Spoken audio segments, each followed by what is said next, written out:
The spring break of 2025 was supposed to be a time of relaxation and fun for Sudiksha Konanki, a 20-year-old student at the University of Pittsburgh. The young woman of Indian descent traveled with friends to a tourist paradise, Punta Cana in the Dominican Republic.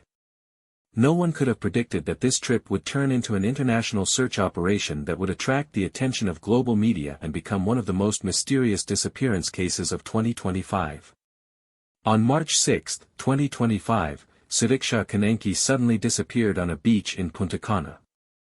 Her mysterious disappearance quickly turned into a case that united the efforts of law enforcement agencies from two countries, attracted the attention of the international community, and gave rise to countless unanswered questions. Sudiksha Konanki was born into a family of Indian descent and grew up in Northern Virginia. Her parents emigrated to the United States from India in search of a better future for their family, bringing with them the rich cultural traditions and values of their homeland.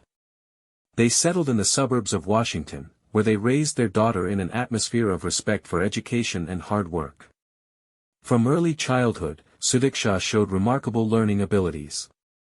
Teachers noted her inquisitive mind, diligence, and thirst for knowledge.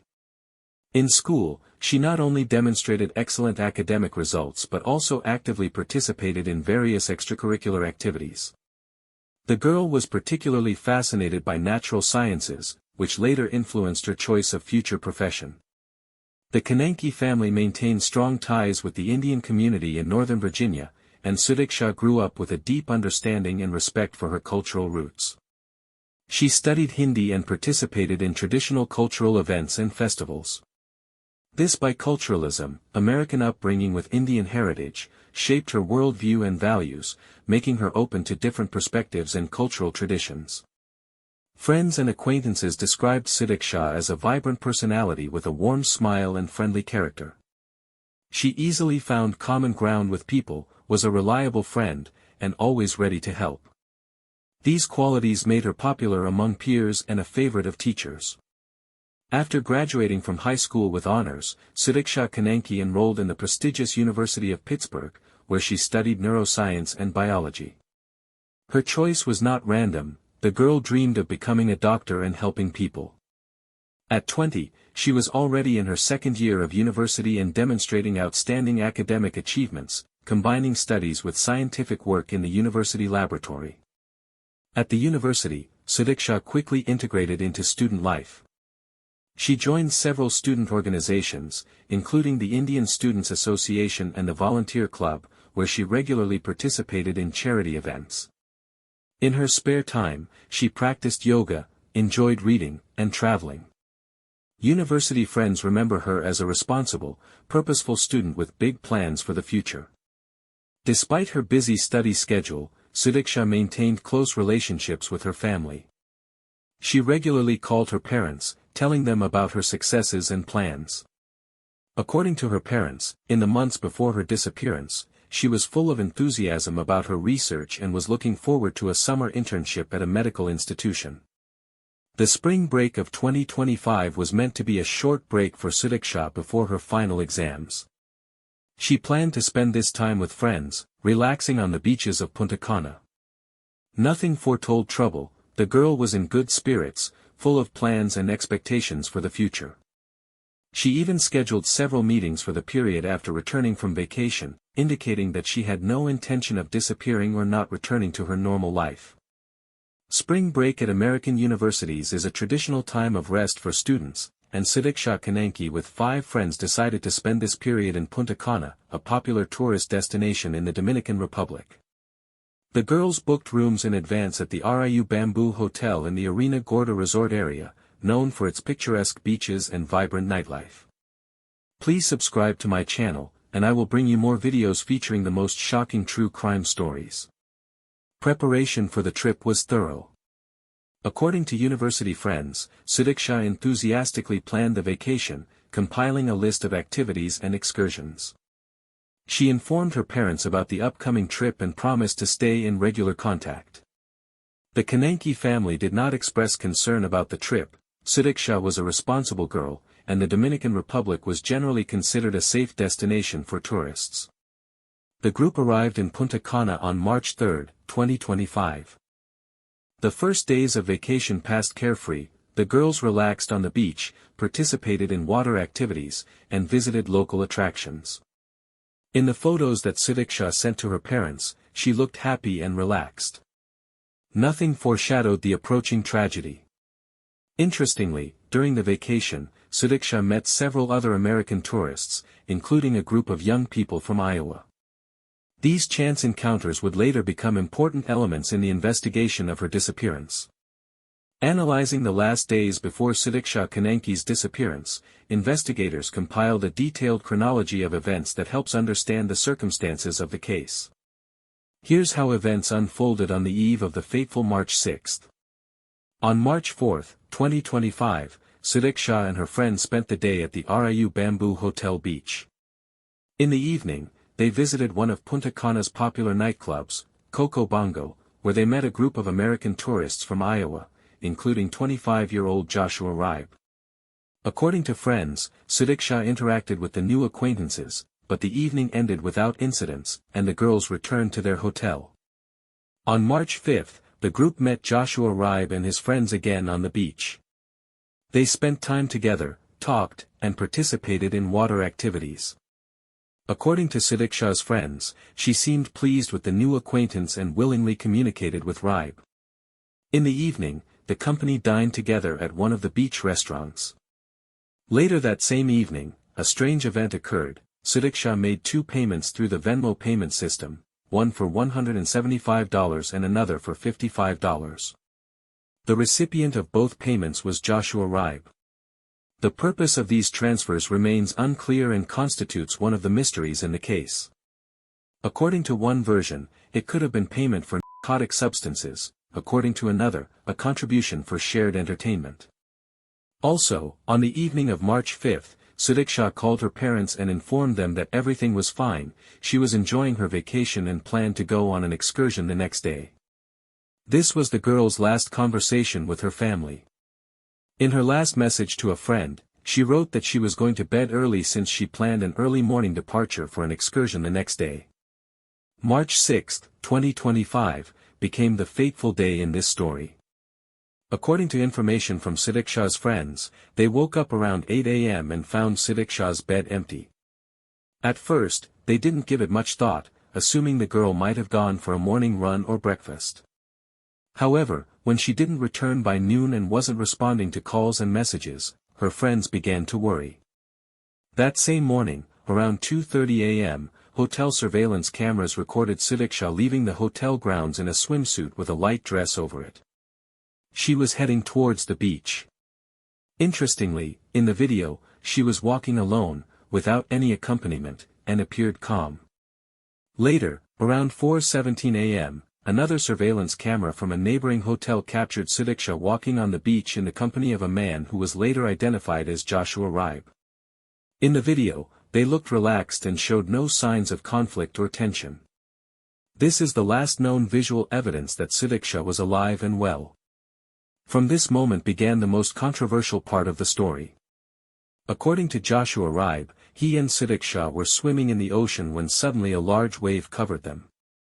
He claims that he helped the girl get to shore, after which she went in the direction of the hotels, and he remained on the beach.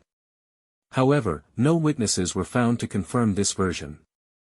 When Sudiksha's friends realized she was missing, they informed the hotel staff and local police. By the end of the day, a search operation was launched, covering beaches and surrounding areas. Divers, drones, and search dogs were deployed. However, no trace of the girl was found. That same evening, Sudiksha Konanki's parents were informed about their daughter's disappearance. Shocked by the terrible news, they immediately flew to the Dominican Republic to personally participate in the search. From this moment began the family's long and difficult struggle to find the truth about their daughter's fate. Joshua Riibe, a 25-year-old resident of Iowa, became a central figure in the investigation of Sudiksha Konanki's disappearance. According to him, he came to Punta Cana on vacation with a group of friends and met Sudiksha and her friends at the Coco Bongo nightclub on March 11. Riibe worked in the insurance industry in Iowa and, according to his friends, was sociable and friendly. The version of events that Riibe initially told investigators was as follows: on the morning of March 6, he accidentally met Sudiksha on the beach. They decided to swim in the ocean when they were unexpectedly covered by a large wave.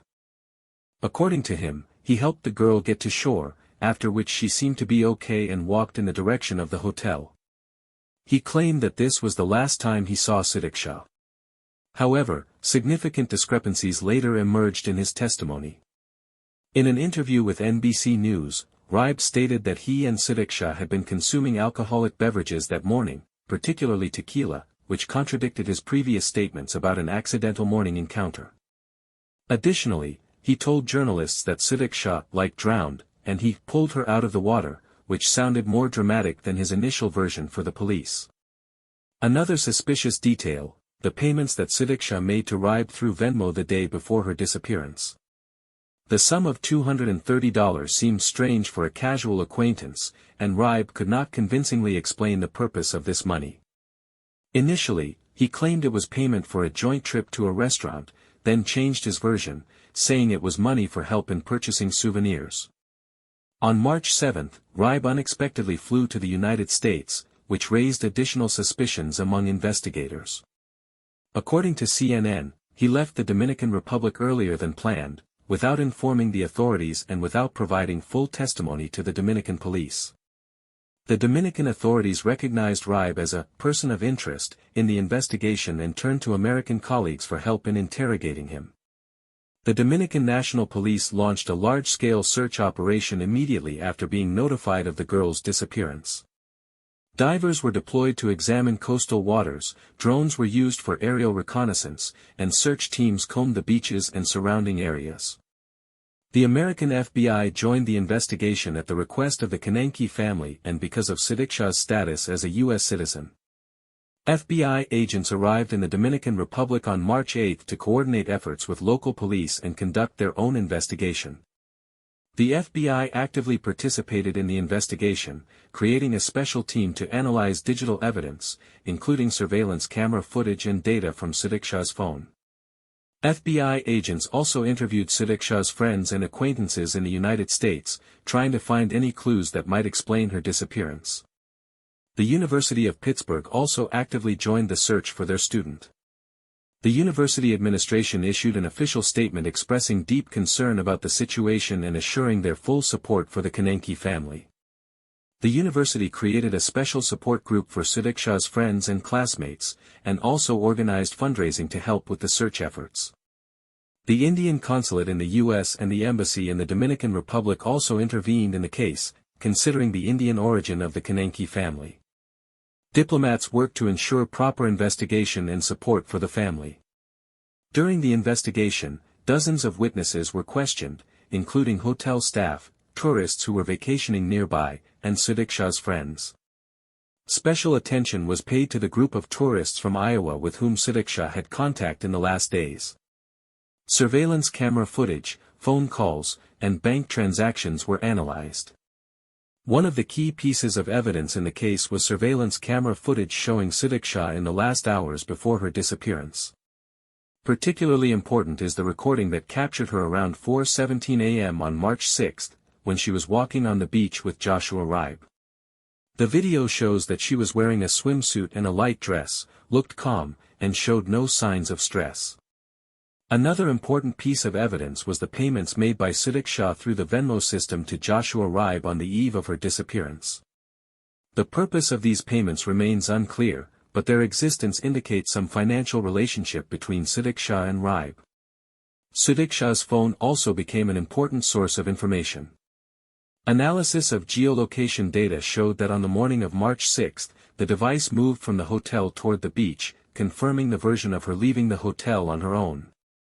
However, the phone signal was interrupted around 4:30 a.m., which may indicate the time when the device was damaged by water or turned off. Interestingly, during the investigation, a witness emerged who claimed to have seen Sudiksha getting into a taxi near one of the hotels at approximately 9 a.m. on March 6. However, checking surveillance camera footage in this area did not confirm this information, and investigators consider this testimony unreliable. An important element of the investigation was also Joshua Riibe's contradictory testimony. According to Fox News, he repeatedly changed details of his account about the morning of March 6. Initially, he claimed that he accidentally met Sudiksha on the beach, then said they had arranged to meet the day before. He also described the girl's condition after the wave incident differently, from completely normal to slightly disoriented. The absence of Sudiksha's body, despite intensive searches, remains one of the main mysteries of the case. This has given rise to various theories, from an accident in the water with the body being carried away by the current to versions about kidnapping or voluntary disappearance. The family of Sudiksha Konanki demonstrated extraordinary resilience and determination in the search for their missing daughter. The girl's parents, Prabhakar and Geeta Konanki, arrived in Punta Cana on March 7, the day after her disappearance. They immediately joined the search efforts and began their own investigation, not relying solely on official authorities. In their first public statement made on March 8, 2025, Sudiksha's parents expressed deep concern about the situation and asked anyone with any information about their daughter to immediately contact the police.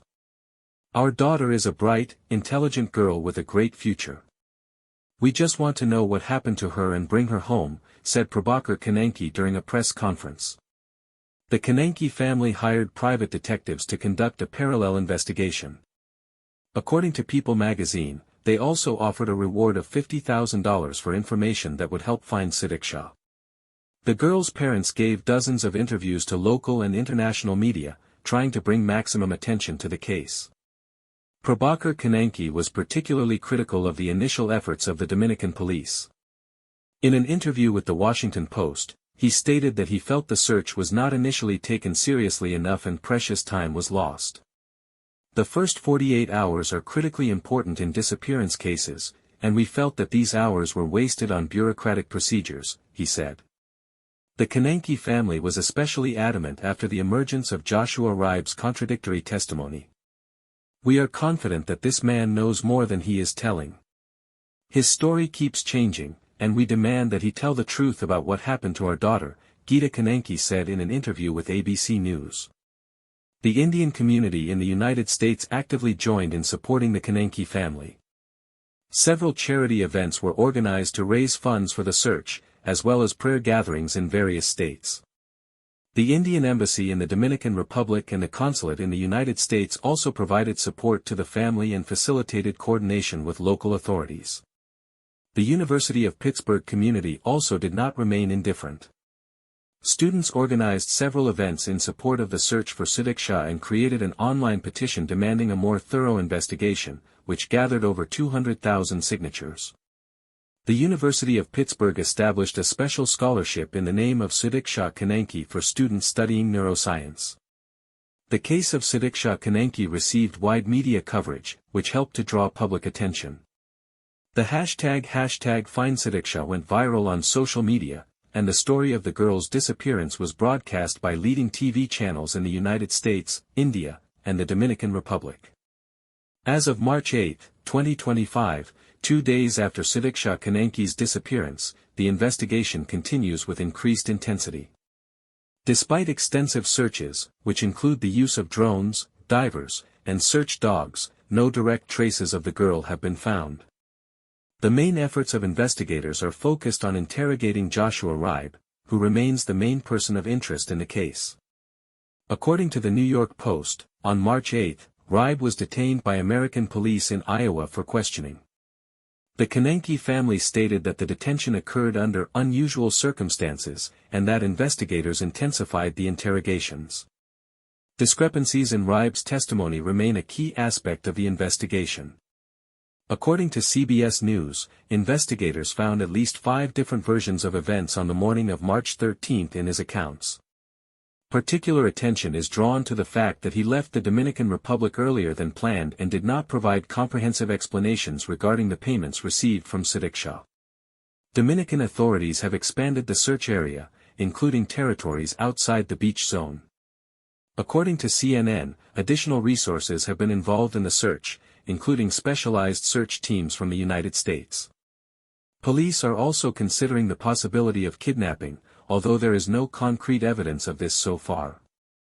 The Indian Embassy in the Dominican Republic issued an official statement expressing deep concern about the situation and assuring that it is making every possible effort to assist in the search for the citizen of Indian origin. Diplomats are working to ensure proper coordination between American and Dominican law enforcement agencies. According to recent data from NBC News, investigators have paid special attention to the mysterious Venmo payments that Sudiksha made to Riibe. Information has emerged that such payments could be related to the purchase of narcotic substances, although this version is not officially confirmed. The case of Sudiksha Konanki has sparked a broader discussion about the safety of American students during spring break abroad. Several U.S. universities have already announced increased security measures and additional briefings for students planning to travel. Following the disappearance of Sudiksha Konanki, the investigation gained a significant connection to another high-profile missing person case when Beth Holloway, mother of Natalee Holloway who vanished in Aruba in 2005, became involved. Beth Holloway reached out to the Konanki family to offer her support and expertise, having navigated a similar tragedy nearly 2 decades earlier. In media interviews, Beth identified a key difference between the cases. While Sudiksha's last moments were captured on surveillance footage with Joshua Riibe, her daughter Natalee's final hours with Joran van der Sloot were not documented on camera. Beth emphasized the importance of this visual evidence in the Konanki investigation, noting that having that footage is crucial, as it provides investigators with critical information that was missing in her daughter's case. The Konanki family also reportedly enlisted the help of T.J. Ward, the private investigator who worked on the Natalee Holloway case for years. Ward's involvement brought additional expertise and resources to the search efforts, applying lessons learned from the Holloway investigation to Sudiksha's case. This connection between the two cases highlighted the unfortunate similarities in tragedies involving young women traveling abroad. You can also watch the Natalee Holloway case on our YouTube channel. Just wait until the end of this video and you will be offered to view that case. Despite the lack of concrete search results, the Konanki family has not lost hope of finding Sudiksha alive. "We will continue to search for our daughter, no matter how long it takes. We will not rest until we know the truth," Prabhakar Konanki said in a recent interview with CNN.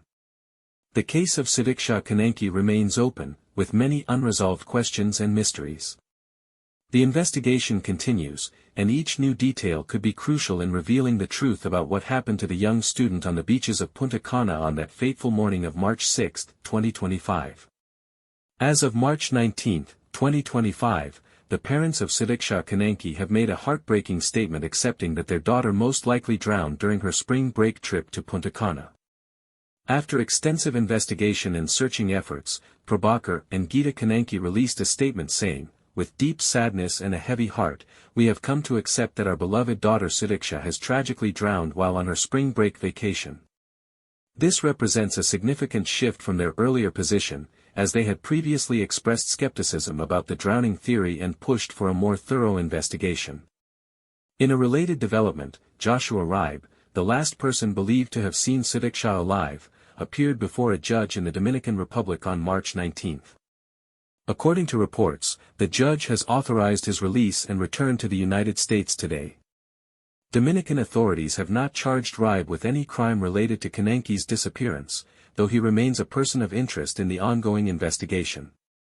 The judge's decision came after reviewing all available evidence, including surveillance footage and witness testimonies that corroborated parts of Riibe's account about the incident involving a large wave. Despite extensive search operations involving both Dominican and American authorities, Sudiksha's body has not been recovered. Oceanographers consulted by the investigation team have suggested that strong currents in the area could have carried her remains far from the shore, making recovery extremely difficult. The search operation continues, though at a reduced scale, as authorities now focus on coastal areas where bodies are typically recovered following drowning incidents in this region. More than 2,000 American citizens disappear during foreign travel each year. The story of Sudiksha Konanki emphasizes the importance of caution and care while vacationing in other countries. It reminds us of the need to be vigilant even in popular tourist locations, especially when it comes to communicating with unfamiliar people. For parents and families of students studying abroad or traveling, the case of Sudiksha Konanki has become a painful reminder of the importance of maintaining regular communication with their children and having information about their whereabouts and plans. Many parents have begun to encourage their children to use location tracking apps and regularly stay in touch during trips. For law enforcement agencies and the tourism industry, this case has signaled the need to strengthen security measures and develop more effective protocols for responding to cases of missing foreign citizens. Several tourism companies have already announced the implementation of additional security measures for tourists, especially for young women traveling independently or in small groups. The case of Sudiksha Konanki remains open, and the search for truth continues. Perhaps in the future, new evidence or testimony will emerge that will help solve the mystery of her disappearance. But already, this story is forever inscribed in the chronicle of mysterious cases that have captured the world's attention and changed our understanding of safety and responsibility while traveling. Sudiksha Konanki was a young, promising student at the University of Pittsburgh, who dreamed of a medical career. Her path was filled with ambition, a desire to develop and explore the world. Spring break in the Dominican Republic was meant to be one of the brightest memories of her life. Together with her friends, she arrived in Punta Cana on March 3. The Rio Republica Hotel, located on the Caribbean coast, was famous for its loud parties, free alcohol, and an atmosphere of carefree relaxation. It was here that Sudiksha met 22-year-old Joshua Riibe, a student at St. Cloud State University in Minnesota, who had also come to vacation. Riibe was known for his sociable nature and ease of communication.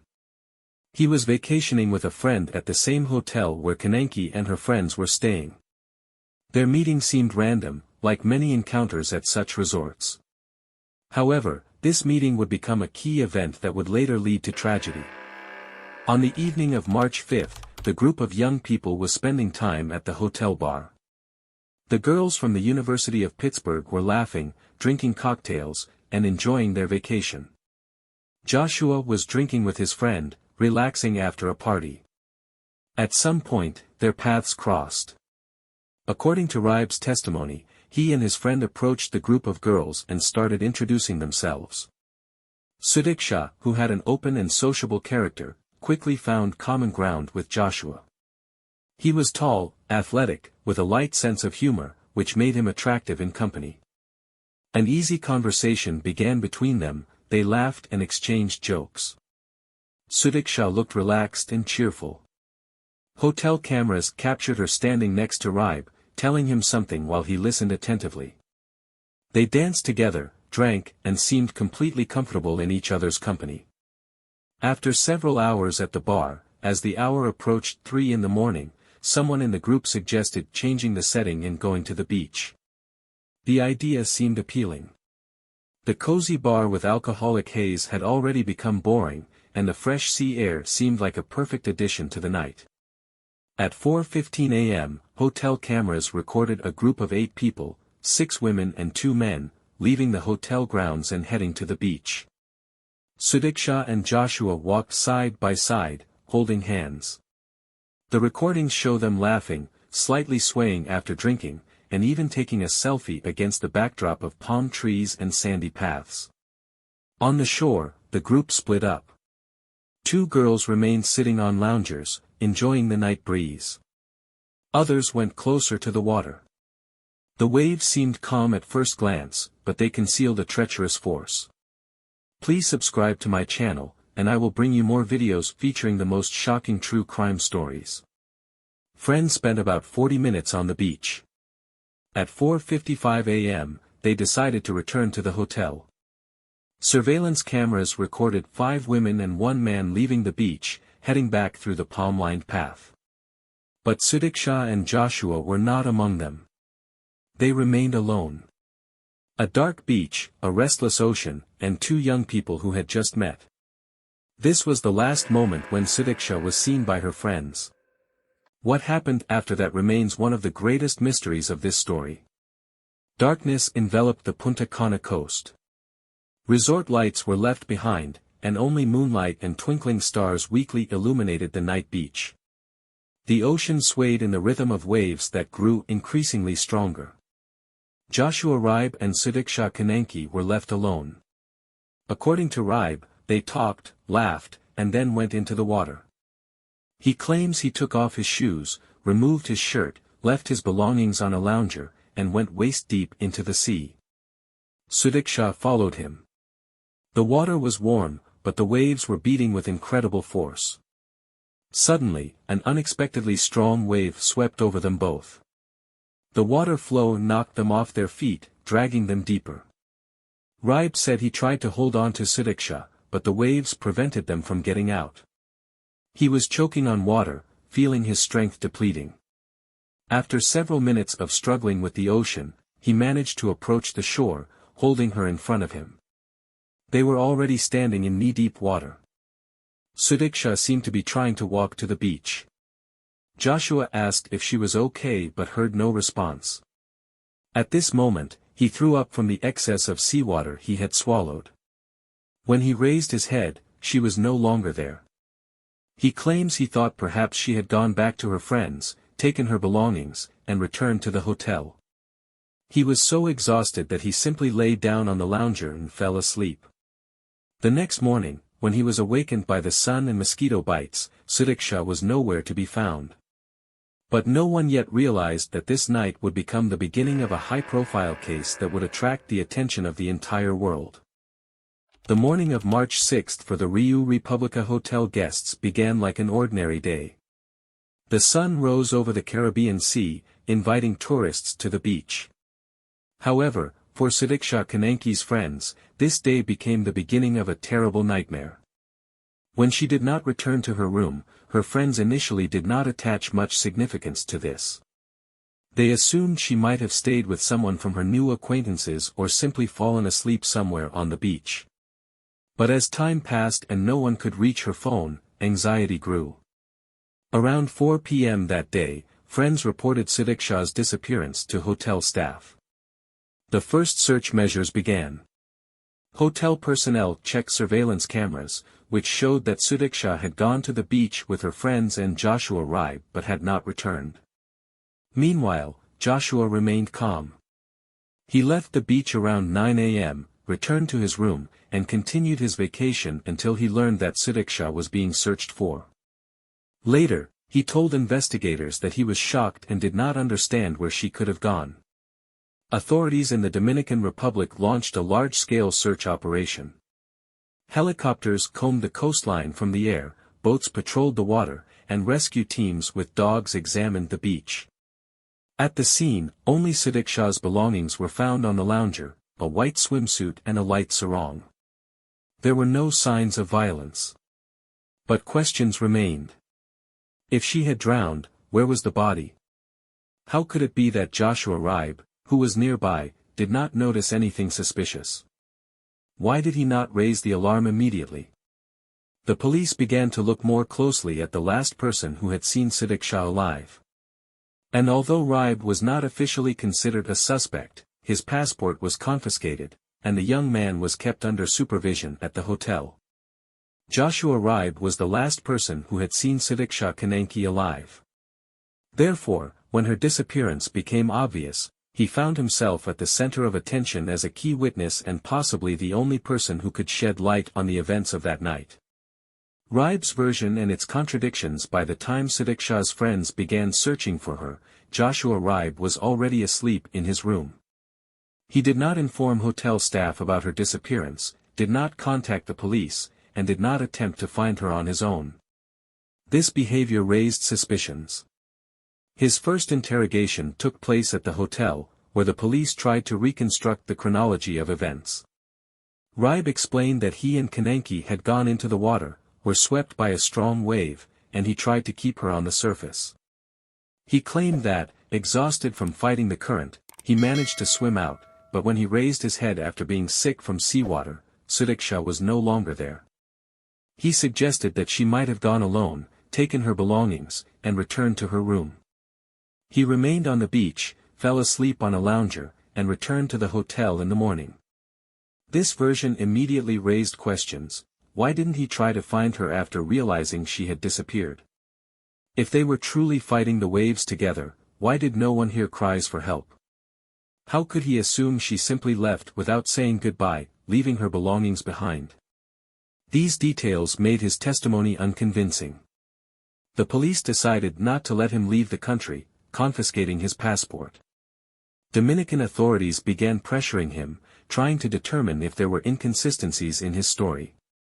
He was interrogated for hours, and on one of the days, he spent more than 6 hours in the prosecutor's office, answering numerous questions. Joshua claimed he was cooperating with the investigation but simultaneously began complaining about the conditions of his detention. His parents stated that he was isolated, that he had been interrogated without an official interpreter and without a lawyer until March 12, which was a serious violation of his rights. This created an ambiguous situation. For some, he looked like a victim of excessive police pressure. For others, like someone hiding something and trying to avoid responsibility. 10 days after Sudiksha's disappearance, Riibe's lawyers filed a habeas corpus petition, claiming that the police and prosecutor's office had violated his rights by detaining him without filing official charges. The judge granted this petition, recognizing that holding Riibe under such supervision without official charges was improper. After the court decision, he was officially released, but his passport was not returned, and he remained blocked in the Dominican Republic. During the hearing, Riibe made a statement to the judge, "I really want to return home and see my family. I understand that I am here to help, but 10 days have passed." He repeated that he was hiding nothing, that he had done everything possible to save Sudiksha, and that his detention was unfair. However, Dominican authorities were not in a hurry to let him go.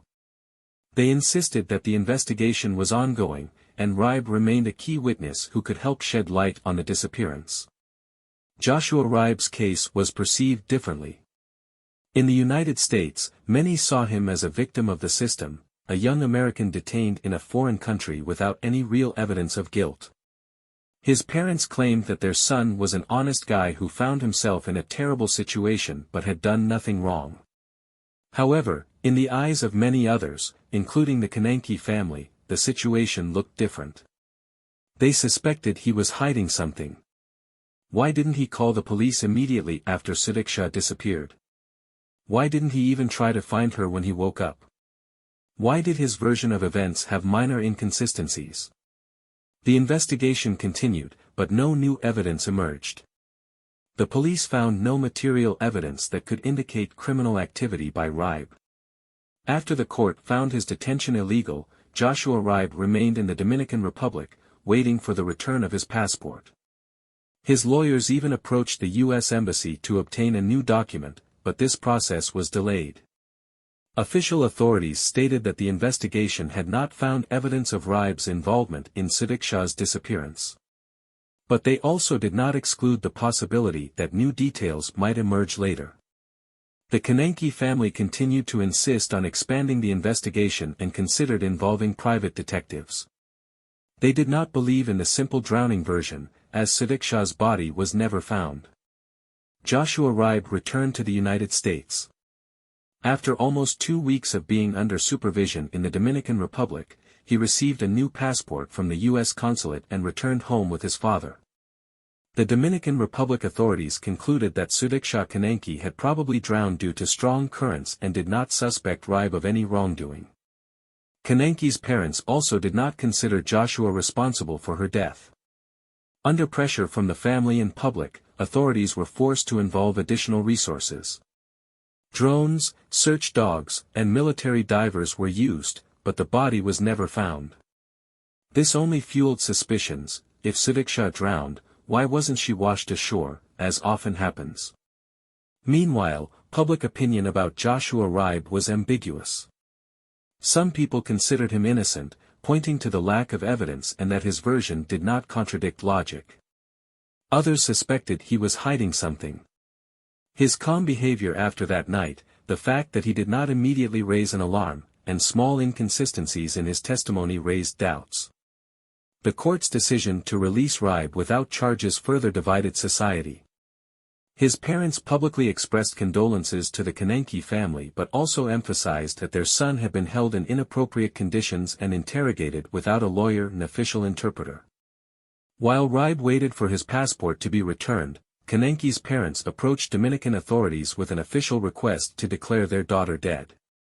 They explained this as a desire to begin the grieving process and obtain legal confirmation of her disappearance. However, the main questions remained open. What really happened that night? Why did no one hear cries for help? Were there other people on the beach who could have been involved in her disappearance? Despite all searches, the investigation could not provide a definitive answer. Sudiksha Konanki's case remained one of the mysteries that continues to provoke controversy and discussion. The Caribbean Sea continued to surge, and the sandy beach of Punta Cana, which had become the last known location of the young student, was once again filled with tourists. People continued to have fun, enjoy their vacation, unaware that this beach preserves a mystery whose answer may never be found. This story, despite all investigative efforts, remains unfinished.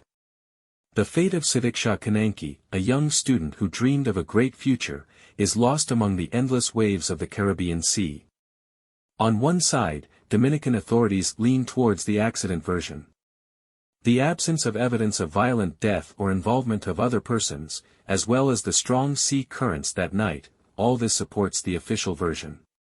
But on the other hand, many questions remain unanswered. Why was her body never found, even after massive searches? How could Riibe, a former lifeguard, not clearly explain exactly what happened in the last minutes when he saw her? And most importantly, did everything really happen exactly as he described? After his release, Riibe remained in the Dominican Republic, waiting for his passport to be returned. His family and lawyers insisted that he had become a victim of investigative procedures that violated his rights. In the United States, many supported him, believing he was an accidental witness to the tragedy, not its perpetrator. Days passed, weeks went by. Sudiksha was not found.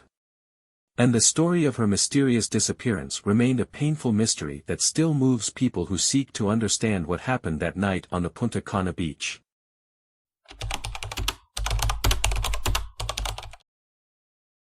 Human history is pierced with tragic cases of traceless disappearances, which sometimes remain unsolved for decades.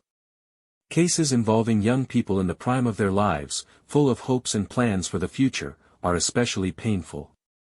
Among such stories, the cases of two students whose fates are separated by almost 2 decades but connected by eerie parallels have gained particular resonance: Sudiksha Konanki and Natalee Holloway. March 2025 brought news that shocked not only the American public but also the international community. Sudiksha Konanki, a 20-year-old student of Indian origin at the University of Pittsburgh, disappeared during spring break vacation in the Dominican Republic. This story terribly resembled the events of May 2005, when 18-year-old Natalee Holloway went missing on the Caribbean island of Aruba. Both cases share not only a similar scenario of disappearance during a vacation in a tropical paradise but also many other details that make one wonder whether anything has changed in ensuring the safety of young tourists over these years. Sudiksha Konanki was a promising bioengineering student at the University of Pittsburgh. Born in India, she moved to the USA to pursue higher education and fulfill her American dream. She was described by professors as a diligent, focused, and gifted student with a bright future. For spring break 2025, Sudiksha decided to vacation with friends in the resort town of Punta Cana in the Dominican Republic, a popular destination for student travel during spring break. It all began on March 3, 2025. Sudiksha and her friends arrived in Punta Cana, staying at a popular resort hotel. Several days passed carefree. The young people enjoyed the sun, ocean, and relaxation after a stressful semester. Nothing foreshadowed the approaching tragedy. On the night of March 5, Sudiksha and a group of other students, including 23-year-old Joshua Riibe from Minnesota, a student at St. Cloud State University, went to the imagined Punta Cana nightclub. That night, music, dancing, and an atmosphere of carefree vacation lasted until dawn. According to witness testimonies and surveillance cameras, the last known hours of Sudiksha Konanki unfolded as follows. March 5, 11 p.m., Sudiksha and a group of students arrived at the Imagine Punta Cana nightclub. Early Thursday, March 6, Konanki was seen on surveillance footage drinking with 5 women and 2 men in the Rio Republica Hotel lobby in Punta Cana, a law enforcement source familiar with the investigation tells CNN. 4:17 a.m. Thursday, March 6, Konanki was last seen on surveillance camera with 7 other people entering the beach at the Rio Republica Hotel, police said. Around 4:55 a.m. Thursday, March 6, surveillance cameras captured 5 women and 1 man leaving the beach, 2 sources close to the investigation told CNN. Konanki appears to have stayed behind with a man in his 20s, a man investigators believe was the last person to see her, according to the law enforcement source familiar with the investigation. 8:55 a.m. Thursday, March 6, surveillance video shows the man in his 20s leaving the beach area, 2 sources close to the investigation said. Around 4 p.m. Thursday, March 6, the 5 college friends who traveled with Konanki to the Dominican Republic reported her missing, the Rio hotel chain said in a Spanish-language statement.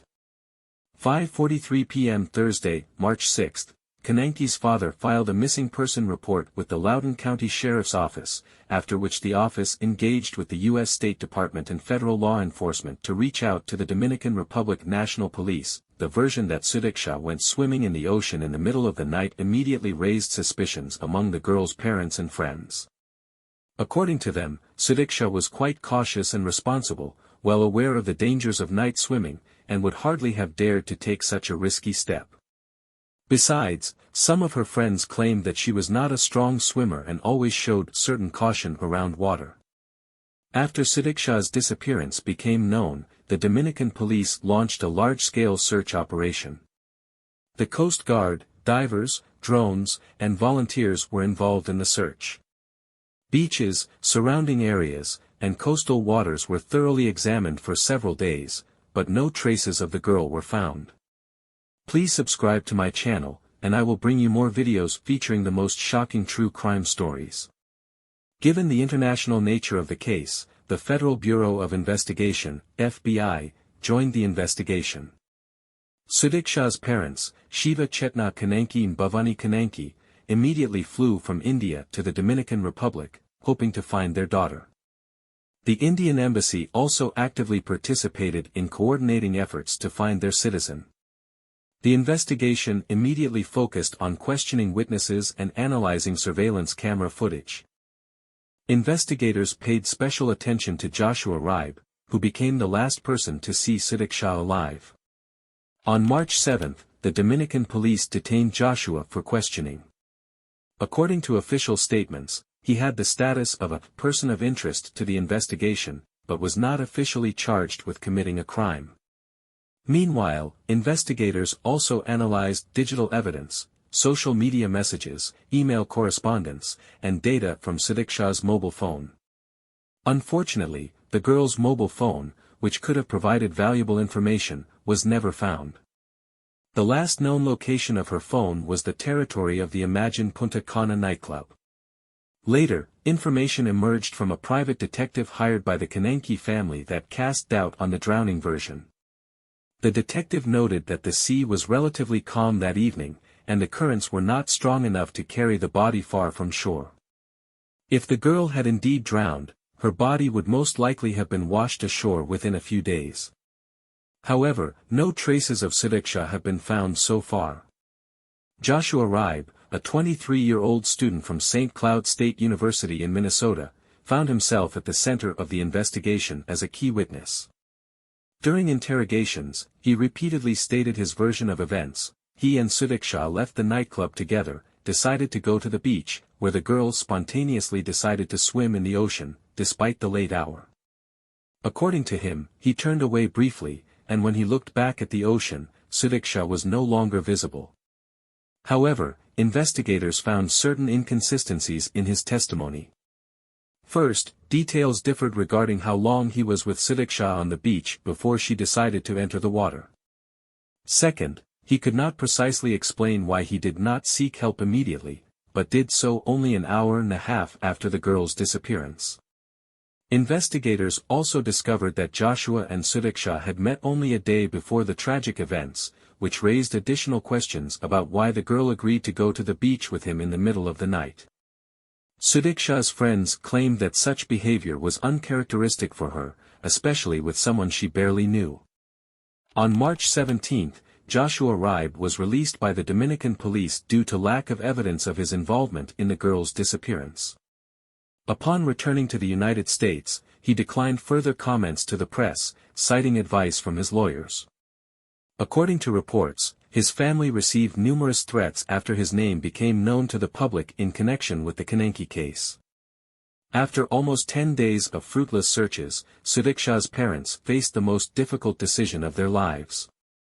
On March 19, 2025, Shiva Chetna and Bhavani Konanki held a press conference, during which they announced that they were asking to officially declare their daughter dead. With deep sadness and a heavy heart, we are forced to accept that our beloved daughter Sudiksha died as a result of a water accident, said the girl's father, barely holding back tears. We have exhausted all possibilities and taken all measures to search for her. It's time to accept reality and focus on preserving the memory of our beautiful daughter. Sudiksha's mother, Bhavani, could not speak during the press conference, repeatedly breaking into sobs. A scene that broke the hearts of millions of people watching the tragedy through the media. We want to bring her spirit home, explained Shiva Chetna Konanki. In our culture, it's important to conduct proper rituals for the soul's rest. We cannot keep her in a suspended state between worlds. The University of Pittsburgh announced the creation of the Sudiksha Konanki Scholarship for bioengineering students to perpetuate the memory of the talented student. Many students and faculty held a memorial ceremony on the university campus, lighting candles and sharing memories of the girl who left life so early. The tragic story of Sudiksha Konanki inevitably drew parallels with another high-profile case, the disappearance of Natalee Holloway, which occurred almost 20 years ago, in May 2005. This case became one of the most famous unsolved criminal stories in the U.S. and changed the approach to the safety of young Americans during foreign trips. Natalee Holloway was an 18-year-old high school graduate from Mountain Brook, Alabama. Like thousands of other American graduates, she went to celebrate her high school graduation on the Caribbean island of Aruba, which is part of the Kingdom of the Netherlands. Along with 124 classmates and 7 adult chaperones, Natalee arrived in Aruba on May 26, 2005. The girl was last seen alive on the night of May 30, when she was leaving the Carlos and Charlie's nightclub in Aruba's capital, Oranjestad. Video recordings and eyewitness testimonies showed that Natalee was leaving the club in the company of 3 local young men, 17-year-old Joran van der Sloot and brothers Deepak and Satish Kalpo, 21 and 18 years old respectively. When Natalee did not appear the next morning for the return flight to the United States, her classmates and chaperones raised the alarm.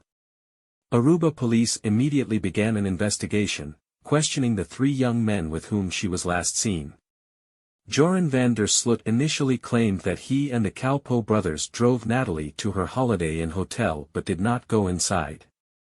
However, the hotel's security guards and surveillance cameras did not record the girl's return that night. Subsequently, van der Sloot changed his testimony several times, generating increasing suspicion. Over the next 18 years, Joran van der Sloot became the central figure in the Natalee Holloway case. Aruba police detained him and the Kalpo brothers several times but were forced to release them each time due to lack of evidence. During this time, van der Sloot changed his story at least 3 times, telling different versions of what happened to Natalee on that fatal night. In 2010, 5 years after Natalee's disappearance, van der Sloot found himself at the center of a new scandal. He offered Natalee's mother, Beth Holloway, information about the location of her daughter's body in exchange for $250,000. Beth contacted the FBI, which organized an operation to arrest van der Sloot. However, he managed to escape to Peru with the money he received. In Peru, just 5 days after fleeing Aruba, van der Sloot murdered 21-year-old Peruvian student Stephanie Flores Ramirez in a hotel room in Lima. This time the evidence was irrefutable, and in January 2012, he was sentenced to 28 years in prison for Stephanie's murder. Only in October 2023, 18 years after Natalee Holloway's disappearance, van der Sloot finally confessed to her murder. He was temporarily extradited to the United States, where he pleaded guilty to extortion and fraud, and also detailed how he killed Natalee. According to his confession, he attacked Natalee on the beach when she rejected his romantic advances. Joran confessed that he hit her on the head with a stone and then threw her body into the ocean. Natalee fought to the last. Natalee's mother, Beth Holloway, recalled van der Sloot's words at the court hearing. Natalee Holloway's body was never found, despite numerous search operations and investigations that lasted for years. In January 2012, almost 7 years after her disappearance, an Alabama court officially declared Natalee Holloway dead, although her mother long resisted this decision, hoping for a miracle. Comparing the cases of Sudiksha Konanki and Natalee Holloway, it's impossible not to notice the eerie coincidences that make one think about the cyclical nature of tragedies. 1. Young women on vacation. Both victims were young students vacationing at Caribbean resorts. Natalee was 18, Sudiksha was 20. 2. Nightclubs. In both cases, the girls were last seen alive when they were leaving nightclubs in the company of people they had met relatively recently. 3. Disappearance versions. In both cases, the main suspects or witnesses initially claimed they didn't know what happened to the girls, suggesting they might have drowned. 4. Absence of bodies. Neither Natalee's nor Sudiksha's body was found, which complicated the investigation and created space for different versions. 5. International character. Both cases had an international character, requiring cooperation between law enforcement agencies of different countries. 6. Media coverage. Both cases received extensive coverage in international media, drawing the world community's attention to travel safety issues. 7. Death recognition without finding the body. In both cases, the families eventually decided to officially declare their daughters dead, even in the absence of conclusive evidence of their death. Despite the striking parallels, there are significant differences between the two cases, reflecting both the evolution of investigation methods and the uniqueness of each situation. 1. Speed of family decision. Sudiksha's parents decided to declare their daughter dead just 10 days after her disappearance, while in Natalee's case, this process took almost 7 years. 2. Technological progress. The investigation of Sudiksha's case took place in the era of smartphones, social media, and improved surveillance systems, which theoretically should have simplified evidence collection. 3. Nature of key witnesses. In Sudiksha's case, the key witness, Joshua Riibe, was an American student with no prior criminal history, while Joran van der Sloot later turned out to be a serial criminal. 4. Investigation outcome. In Natalee's case, despite the absence of her body, a confession from the killer was eventually obtained, while in Sudiksha's case, the final conclusion remains undetermined. 5. Authorities' reaction. The Dominican Republic, recognizing the importance of tourism for its economy and remembering the lessons of the Holloway case, showed greater activity and openness in the investigation than the Aruba authorities 20 years ago. Both tragic stories became a cruel reminder of the potential dangers young people can face when traveling abroad. Natalee Holloway's mother, Beth, who after her daughter's death dedicated her life to youth safety issues, responded to the news of Sudiksha's disappearance with a call for a full circle of safety for students traveling abroad. When I hear about cases like Sudiksha Konanki's, my heart breaks at the realization that 20 years after my daughter's disappearance, young people continue to face the same dangers, Beth Holloway said in an interview with Fox News. After Sudiksha's disappearance, the FBI issued a special warning for American students planning to spend spring break abroad. The warning emphasized the importance of caution when communicating with strangers, the need to travel in groups, and to avoid consuming alcohol with unfamiliar people. The Natalee Holloway case, despite its tragic outcome, finally received a certain closure when Joran van der Sloot confessed to the murder. This brought at least partial relief to her family, especially her mother Beth, who fought for truth and justice for over 18 years. The tragedy of Sudiksha Konanki, unfortunately, leaves more questions than answers. Did she really drown, as Joshua Riibe claims? Are there grounds to suspect a criminal nature of her disappearance? Will her body ever be found? These questions may remain unanswered forever, intensifying the pain of the Konanki family. Nevertheless, both stories are united by their impact on public consciousness and safety measures. The Natalee Holloway case led to significant changes in safety protocols for American students abroad and raised awareness about potential dangers. The Sudiksha Konanki case once again drew attention to these issues, reminding us that even 2 decades after the tragedy in Aruba, young people still remain vulnerable during travel. In the end, the most important legacy of both girls became a reminder of the value of life and the need for constant vigilance. Their stories made thousands of parents take their children's safety issues more seriously, and young people to think about the potential risks of their actions. Natalee and Sudiksha, separated by time and circumstances but united by a tragic fate, will forever remain symbols of innocence that was so early and unfairly lost in places that should have been paradise corners for relaxation, but instead became the last pages of their short but bright lives.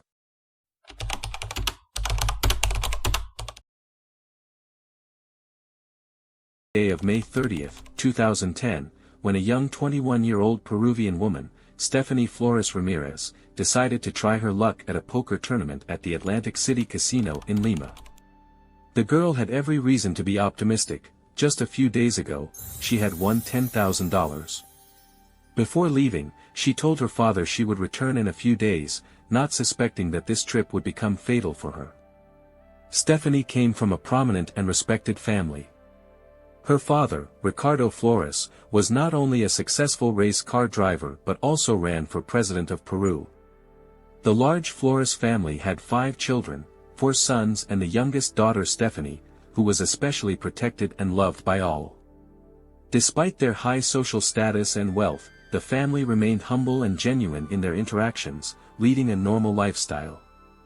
Stephanie's brothers were involved in organizing various events, while she herself combined her studies in her 3rd year at the Business Administration faculty of the University of Lima with work in the family business.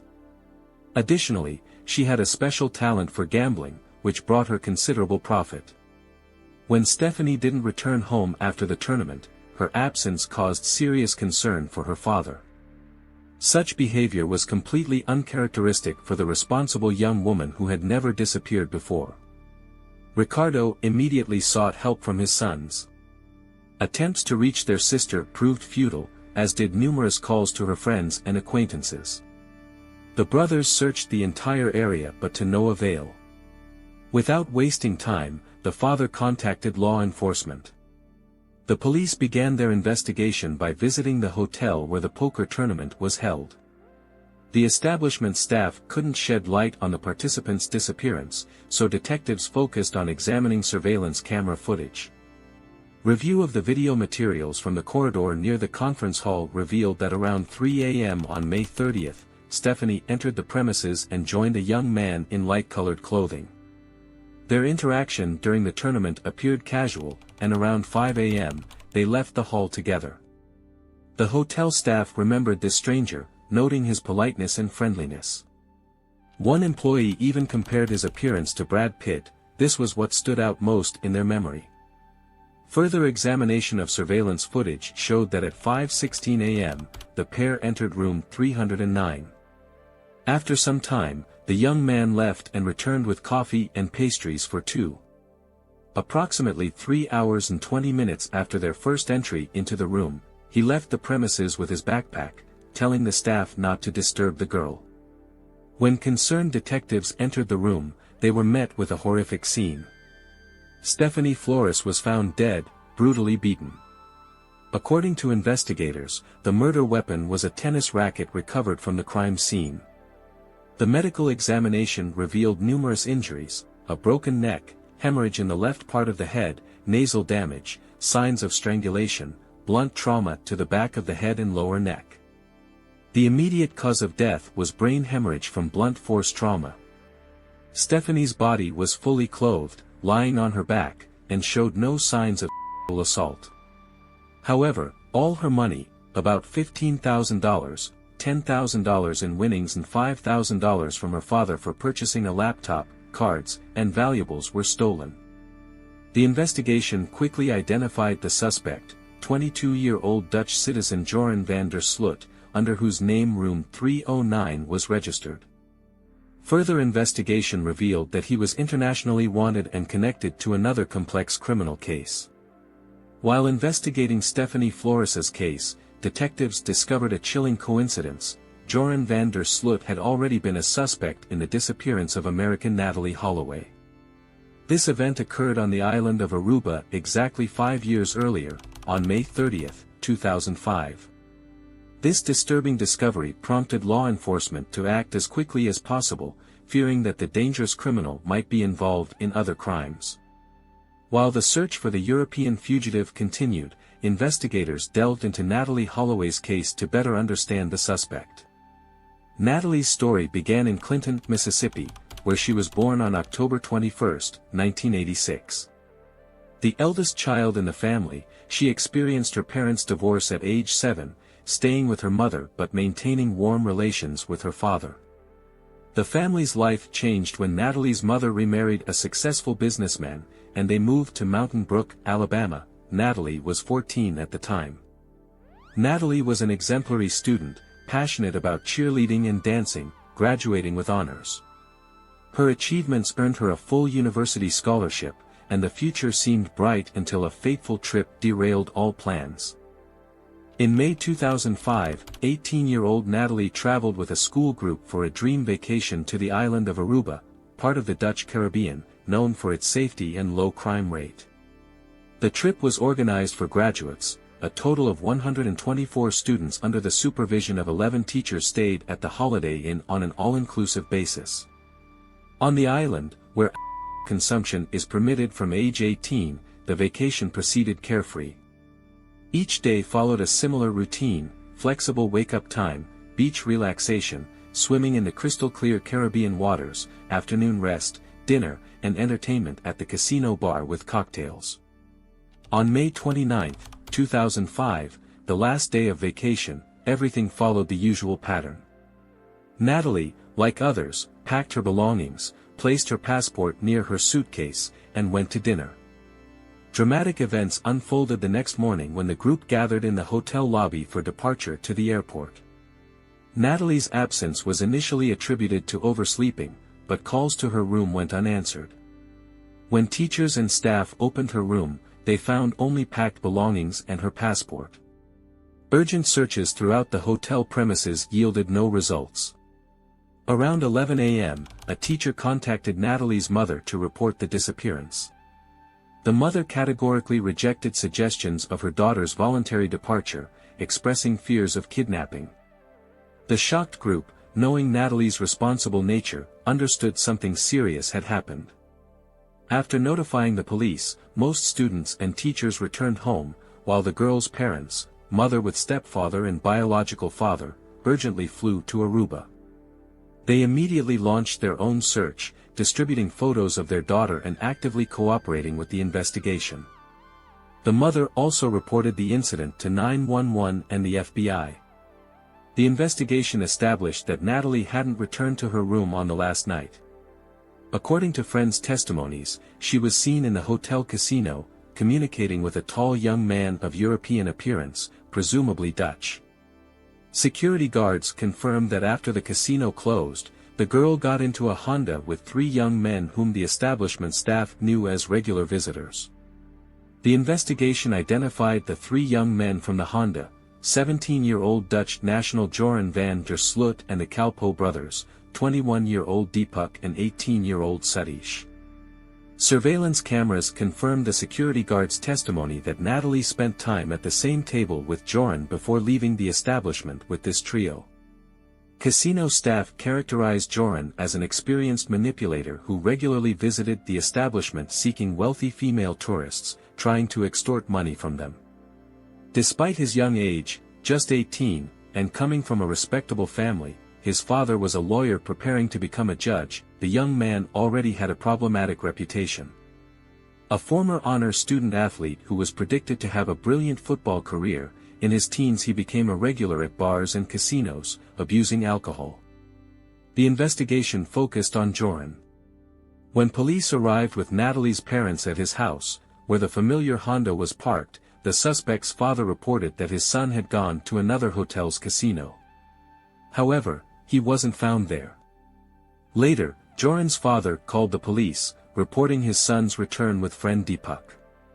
During separate interrogations, the friends' versions not only differed but constantly changed. Initially, they denied any acquaintance with Natalee, but after being shown video recordings, Joran remembered the meeting. According to him, after the casino, the four of them went to a nightclub where they danced and drank, after which they allegedly drove the girl back to the hotel. Later, he added a detail about harassment by a hotel security guard, but the police, having camera footage, knew Natalee hadn't returned to the hotel. Throughout the investigation, the suspects were repeatedly detained for false testimony but were released each time due to lack of evidence. Their version of events changed again. Now they told of a trip to the lighthouse to watch the ocean and a walk on Aruba Beach. According to Joran, the Kalpoe brothers left, leaving them alone. He claimed that Natalee was heavily intoxicated, constantly passing out, and he left her alone on the beach since he had to wake up early for classes. According to his version, they only kissed, without contact. The Kalpoe brothers instead claimed that the Dutchman simply had fun with the girl and abandoned her on the beach. A thorough beach search yielded no results. A new version was proposed by a gardener from another hotel who claimed to have seen all three suspects digging a hole near a pond on the night of the disappearance. Police drained the pond and dug up the area but found nothing. Time passed, but the case didn't progress. The Holloway family, dissatisfied with the investigation's progress, accused the police of incompetence and insufficient pressure on Joran. They announced a reward, $100,000 for information about Natalee's whereabouts and $1 million for her return alive. This led to a flood of unverified reports, which, according to police, only hindered the investigation. Tension between Aruban authorities and the Holloway family grew. Law enforcement felt they were under excessive pressure to arrest suspects without sufficient evidence. Although Joran, Deepak, and Sudiksh spent 3 weeks in custody, Joran, an additional 2 months, they were never charged. The case took a new turn when the Kalpoe brothers accused Joran's father of helping his son conceal the body. Despite a 3-day detention, no evidence against him was found. Using his legal knowledge, Joran's father successfully sued the Aruban police for wrongful detention, receiving compensation of $40,000. The case of Natalee's disappearance gained widespread attention in American media, causing serious concern for Aruban authorities, whose economy largely depended on U.S. tourists. The girl's parents tirelessly fought for justice, trying to intensify the investigation. Joran van der Sloot, instead of keeping a low profile, began actively appearing on American television programs, giving paid interviews where he discussed his meeting with Natalee and the events of that night. He persistently maintained his innocence in the girl's disappearance. A year after the incident, Joran returned to the Netherlands to continue his studies.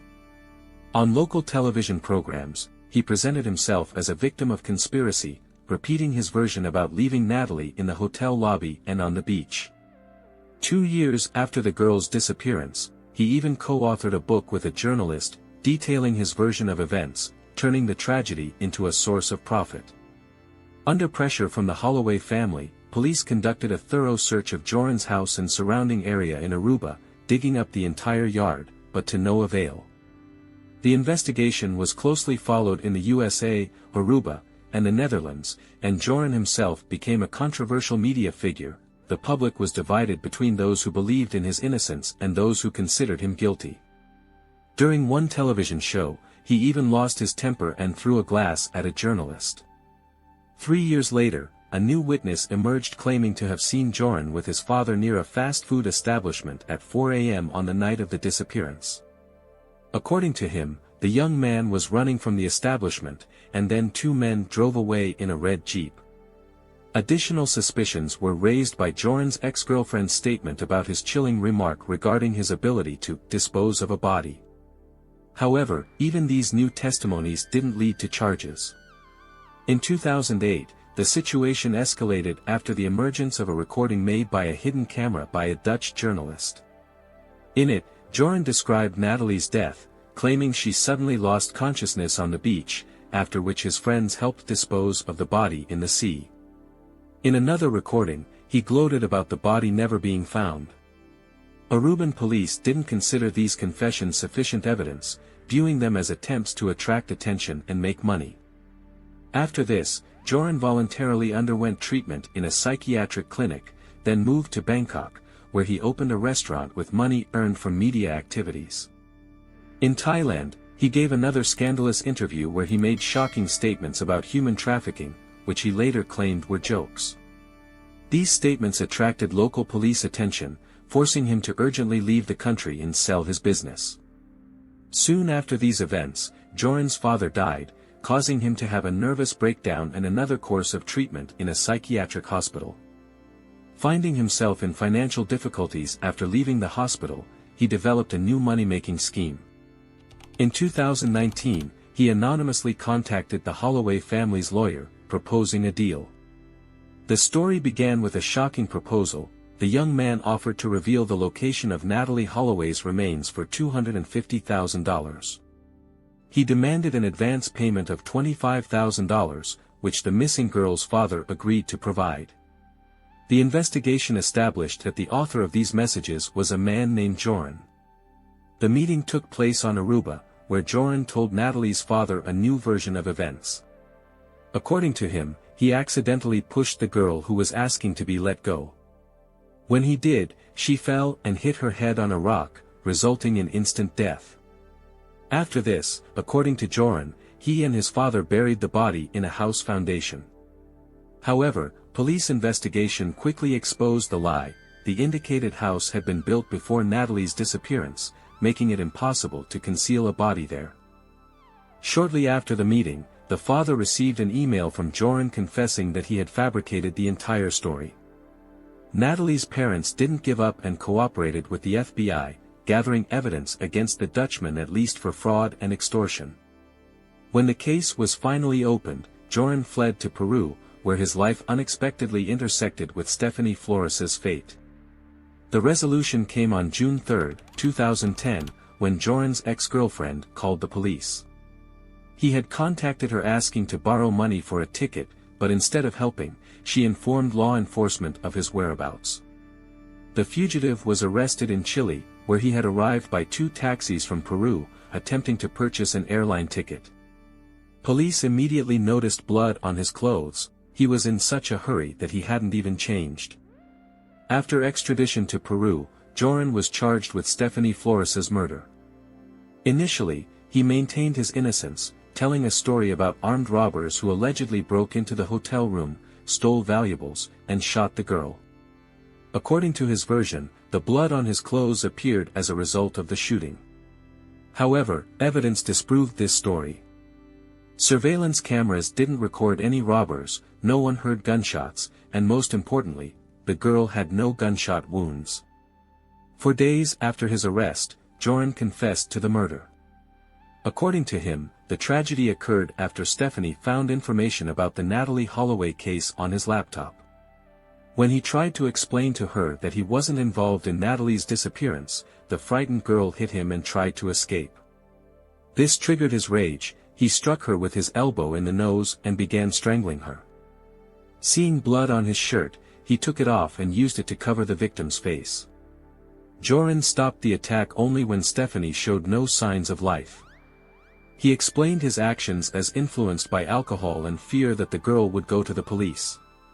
According to him, it was an impulsive act caused by loss of self-control. However, investigators leaned toward a simpler motive: robbery to obtain money and valuables.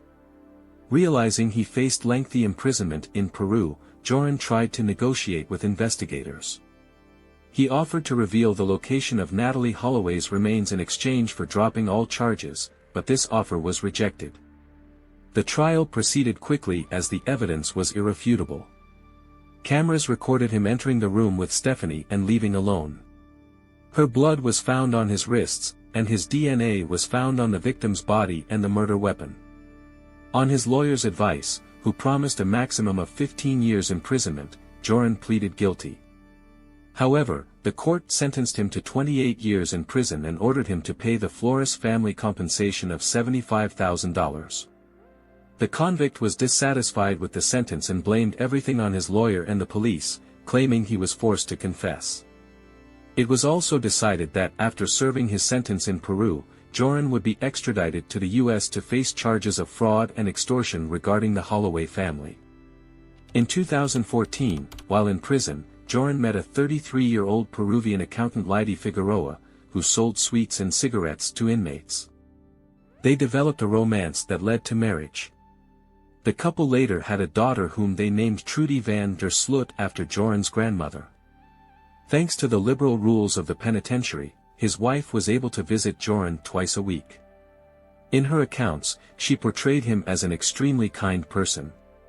However, their relationship ended unexpectedly. In 2020, Joran decided to divorce her for a younger woman, 24-year-old Eva, with whom, as it later turned out, he was involved in smuggling contraband into prison. This led to additional punishment, 7 years of imprisonment and transfer to a stricter facility where visits were prohibited. Since then, he maintained contact with the outside world through correspondence with Eva and other women.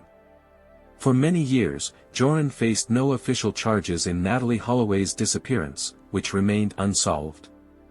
However, the deceased's family was convinced of his involvement. According to witnesses, Joran and the Calpo brothers were known for their scheme of targeting wealthy American tourists. Joran, thanks to his fluent English and attractive appearance, acted as the main operative, while the brothers played supporting roles. Natalee's relatives suspected she fell victim to such a fraud scheme. Perhaps the initial plan didn't involve murder, they just wanted to swindle money. But something went wrong, possibly, the girl refused to give up her money, leading to a fatal argument. According to one theory, the criminals disposed of the body by throwing it into the ocean where sharks live. The theory of premeditated murder wasn't ruled out either, especially after learning about the murder of Stephanie Flores, who, like Natalee, met Joran in a casino. Initially, Peruvian authorities planned to extradite Joran to the U.S. only after he served his sentence for Stephanie Flores's murder. However, in May 2023, the decision changed. They agreed to temporarily transfer him to American authorities, considering the advanced age of prosecution witnesses.